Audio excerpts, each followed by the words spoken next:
Hi everyone, I'm going to show you how to make this delicious, raw, chewy, gluten-free and sugar-free Snickers. You're going to start with 1 cup of Medjoul dates. Pour over boiling water and let them sit for 10 minutes. Drain them, add them to a blender with 1/4 cup unsalted, unsweetened, creamy peanut butter and add a pinch of salt. Blend them, adding a splash of oat milk or any plant-based milk until you get a creamy, smooth consistency like this.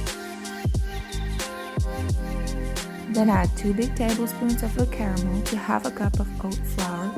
Mix them well until you get this kind of consistency. When you squeeze it together, it holds together.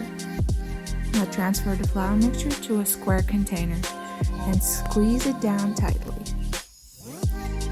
It's important to do a good job here because you don't want your base layer to crumble up when you cut your Snickers.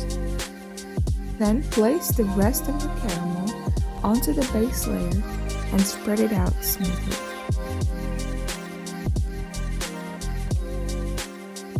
Now it's time for the roasted peanut layer. For the best taste, use salted and roasted peanuts and spread them out in a nice layer like this and push them down a little bit. Last step, pour over melted chocolate and spread it out evenly. Then place it in a freezer until it sets and enjoy!